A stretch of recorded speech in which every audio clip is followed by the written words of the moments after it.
Esto pa pastel mi pais. Asi. Grabe reaction ni Mami Cookie, no? Pag nagdadala ako ng pagkain, no? Ayan, yan po. Si O. So ayan pa mga amigo, nandito po tayo kila Mami Cookie. Kanina pa ako nakipagkwentuhan sa kanya. Cuando yo hablar, rapido. Kapag nagsasalita ako mabilis. Kasi kanina pa ako nakipagkwentuhan sa kanya, ang dami ko na kinukwento. Sabi ko, famous na siya sa Pilipinas. Sabi niya, naku, hindi ako naniniwala, sabi niya. Ayo, ha dicho, tu famoso mi país, pero tu no, ¿cómo se dice? Tu no sabe, tu no famoso mi país. Tu famoso mi país. Ayaw niya maniwala kasi na famous siya sa atin sa Pilipinas eh. Alam niyo, meron pa nga nag-message sa akin, gagawa na ba kami ng banner pagka umuwi si Mami Cookie? Gagawa na ba, magdadala na ba kami ng kung ano-ano? Sabi ko, marami nagbe-message sa akin mga amigo. Kasi yun po ang gusto kong ipa-experience kay Mami Cookie, na pagbaba po niya ng airport at makita niya tayo, makita niya tayo, meron nandun yung yung pagiging friendly natin, ganun. Porque Pilipino así, cuando uno extranjero venira mi país, como mi amigo, amiga, como hermano, hermana, así. Diba kapag tayo ay may nakikita yung mga foreigner, gano'n, diba ang bait-bait natin, tapos tinuturo natin kung saan, kung may nagtatanong sa atin, kung saan nila gustong pumunta. Yun ang ini-explain ko kay Mami Cookie, na gano'n ka mga Pilipino mapabait. Si mucho gente saber Mami Cookie, kere Mami Cookie. Bueno. Si tú sabes I love you. Te quiero mucho. Así. I love you, güey. Te quiero mucho. Sí, mucha gente ha dicho te quiero mucho. Así. Porque cuando ver a tu video, sí, saber a tu corazón bien. Tú como tú una guineana, sí, tú puede andar sin zapatilla. Tú puede tú guineana, tu corazón, tu piel como está abajo. Sí, sí. No. Hay mucha gente aquí dice que yo no he cambiado. Ajá. Si fuese otra chica, estaría cambiada, no trataría a la gente, no. Aha, yun. Marami din daw po nagsasabi sa kanya na hindi raw po siya nagbago. Ganun pa rin yung kanyang ugali, na mabait pa din. Sabi niya ganun sa akin. Kasi nga, syempre kapag ang isang tao minsan, di ba, nagkakaroon ng pera, yumayabang, o nagkaroon ng pera, parang hindi niya na alam kung ano yung nakalipas niya, hindi niya na alam kung ano yung hindi niya na nararamdaman kung ano yung nararamdaman ng ibang tao, lalo na yung mga mahihirap. Pero yung talaga ang realidad mga amigo, di ba? Kapag ikaw minsan nagkaroon ng pera, minsan yung parang tingin mo sa sarili mo, taas-taas mo na, which is yun yung ayaw kong mangyari sa akin din. Sa ngayon, syempre, aminan sa hindi, naging okay na rin naging okay ang buhay ko dahil sa pag-YouTube talaga. Yun, pero yun yung ayoko ipasok sa aking utak na maging mayabang. Kasi ibabagsak ka ng Panginoon, ibabagsak ka ng Lord. Kailangan maging down to earth din. Down to earth ka at maging malaman mo yung kung ano yung dati mo, dapat nililingon mo yun para at least malaman mo na hindi laging ganoon yung magiging yung buhay mo. Kung biniyayaan ka ng Panginoon at umunlad ka, syempre maging mas mabait ka pa. Yun yung aking panuntunan. Kasi alam ko yun yung tama at yun yung sinasabi sa akin ng Panginoon na maging humble pa din. So minsan nawawala ako sa tulos, minsan yung pagsasalita ko, yung pagiging madaldal ko.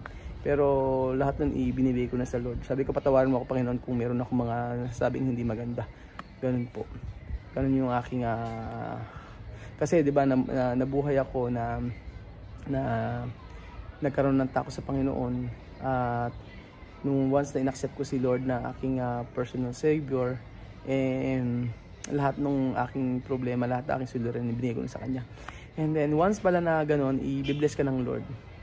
So yun yung aking i-bless ka ng Lord, basta sundin mo lang kung ano inuutos niya. Mararamdaman mo naman yung kung tama o mali. Meron ka naman conviction sa puso mo kung tama ba ginagawa ko o mali. Ganun naman po. At dami ko sinasabi mga amigo. Yo habla mucho, amigo. yo habla mucho.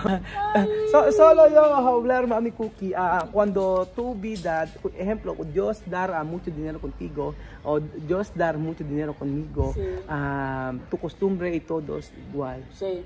No, tu cabeza grande. No. Ayun, yun ang sinasabi ko. So, ayun pa mga amigo, pauwi na po ang kanilang mga trabahador.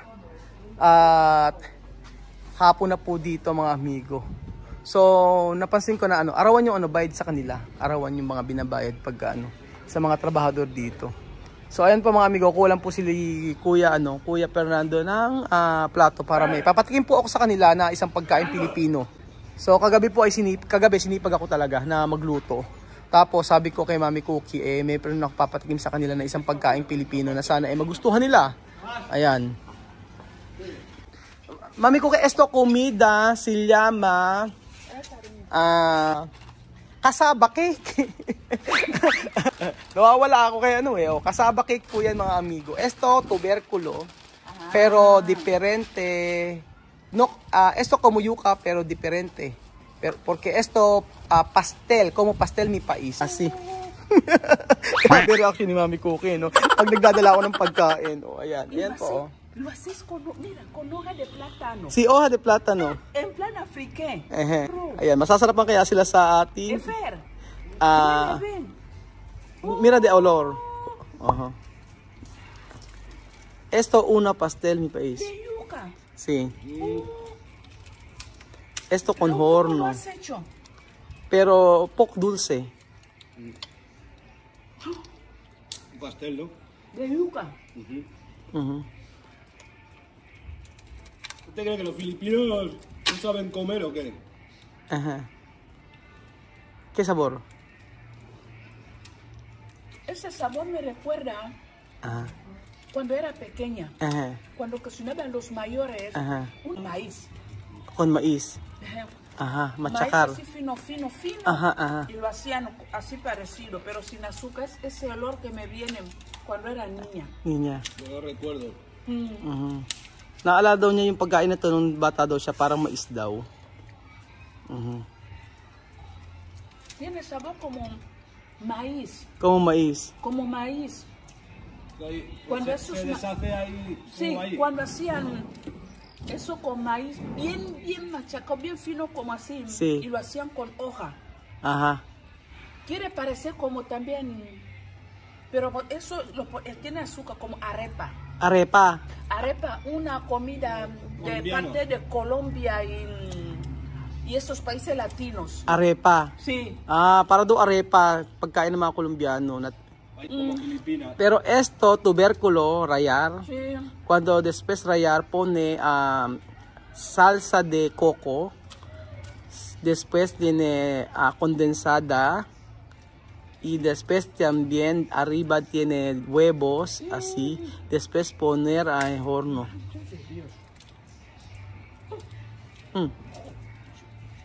Está buenísimo. ¿Está bien? Está buenísimo. Nasarapan po siya sa ating Viendo cosas así, encima de acá. Así, ahora cuando tú estés aquí, tú bubuta. Después cuando tú volver allí, esportivo, gimnasyo. Exacto. Sabi, bakit daw gadala ako ng ganito, nakakataba daw. Tapos sabi niya sa akin na daw, tataba daw siya. Sabi ko, pagka nandun ka na siya sa may Espanya. Pero esto yuca, no? Como yuca, pero está bueno. No olor mal, no? No como yuca, no? Mi niño, está bueno. Madre de Dios. Está bien cuando tiene olor de banana, ¿no? Sí, por eso me recuerda de niña. Lo que te he dicho que preparaban con maíz. Con maíz, yuca y maíz. No, maíz. Maíz mismo. Así, bien fino y lo hacían con hoja, así la mamá mayores. Nung bata raw siya, yung nanay niya, iniluluto raw yung mais daw. Parang mais daw to na dinurog. Tapos nilagay sa may banana leaves. Efer, ¿no quieres? Luego, estoy trabajando. ¿Qué falta? Mucho azúcar o no? No mucho azúcar. Okay naman daw. Nagustuhan talaga niya, oh. Ang dami niya nakain. Fernando, ¿tú no quieres comprobar? Ahora lo probaré, estoy trabajando. Pagka tapos pag-ano. Si lo disfrutaré, quieto. Nagtatrabaho daw siya. Ang sipag ganito eh. Maghapon na, nagtatrabaho pa rin. Ubo! Oh, si Mami Cookie. Ay, grabe si Mami Cookie, oh. Grabe ang ginawa niya sa may kasaba cake natin, mga amigo, oh. Oh, naku po. Kataba, grabe. Hindi ko ini-expect na kakainin niya ng ganito karami yung isa nga lang na yun eh. Grabe, busog na ako eh. Asi. Después no comer más la noche. Solo esto. Hindi na siya kakain ngayong gabi ng ng kanin niya na yun. Esto está bien cuando tú tienes tea. Tea, así. Cuando yo tengo qué? Té. Así cuando tú tienes té, esto está bien. Pero cuando no tiene té... A mí me gusta así. Solo así.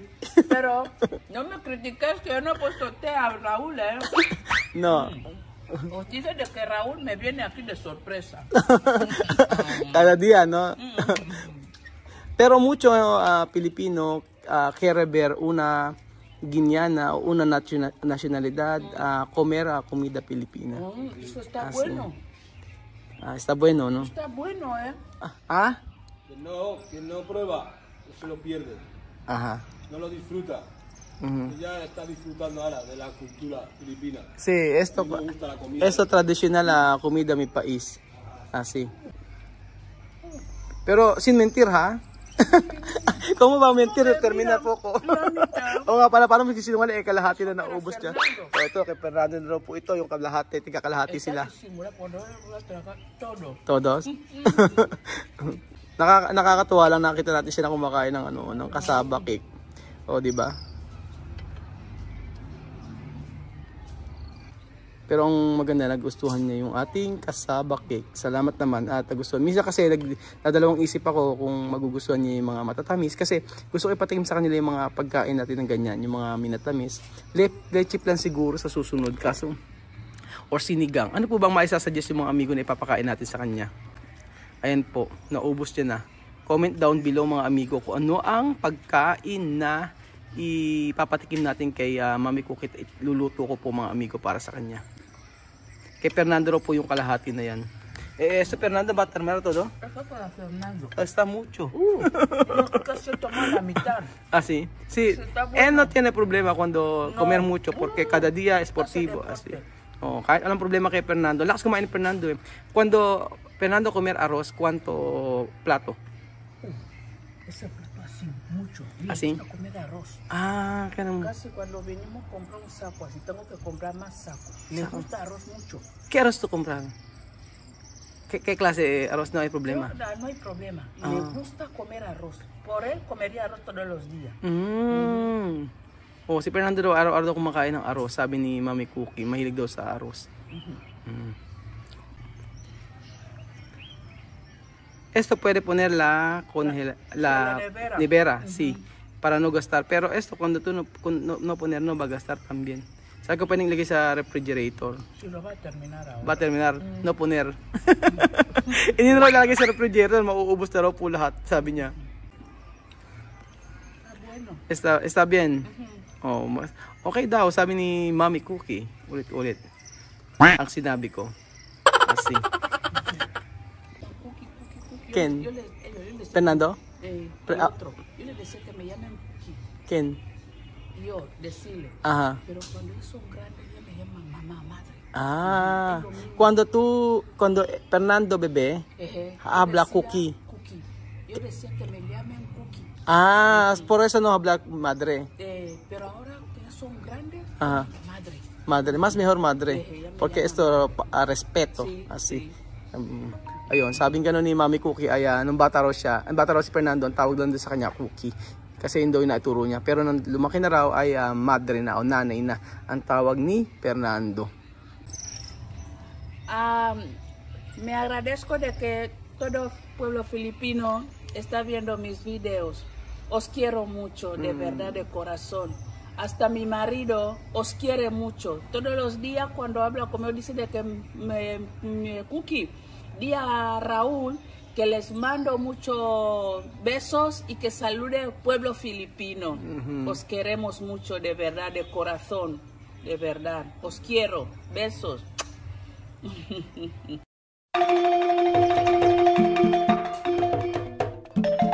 Na-appreciate ko yung paano sila nagdadasal.